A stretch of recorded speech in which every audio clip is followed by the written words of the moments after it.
Hello everyone, welcome to my mini blog day 9। आज चाहिँ म राम्री धाम्री भएर जाँदैछु। कहाँ भनेर भन्नुहुन्छ भने म चाहिँ के चिजको वेटिङमा छु भने बसको वेटिङमा। अनि म जाँदैछु आरन।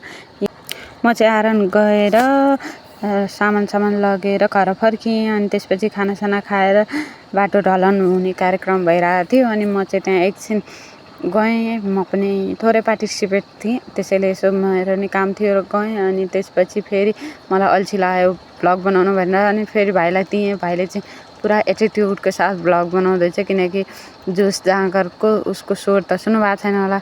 ल एकचोटि सुन्नुहोस् है त। म चाहिँ यहाँ अघि जाँदैछु, मलाई चाहिँ अल्छी लाग्यो। ल हेर है त। दिदीको च्यानलको लागि भ्लग बनाइदिँदैछु पनि तपाईँहरू नयाँ। हामी चाहिँ आज आलु पोखरा च्यालेन्जिङ भिडियो गर्दैछौँ।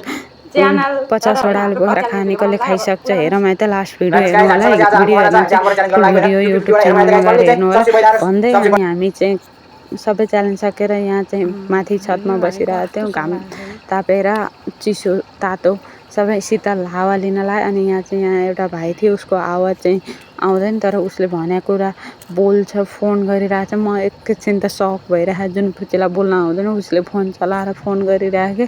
अनि एकछिन त म टुवा परिरहेलाई। ल हेर्नुहोस् है त।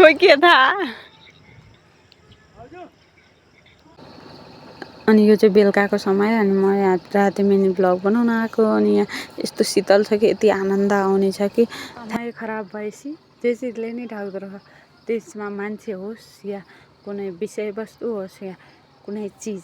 Thank you so much video हेरिदिनु भएकोमा। लाइक गर्नु, फलो गर्नु, सेयर गर्नु। अनि त्यहाँबाट मिनी भ्लग कस्तो लाग्छ कृपया कमेन्ट छोड्नु होला। अनि युट्युबमा हुनुहुन्छ भने सब्सक्राइब गर्नु होला। By, next video.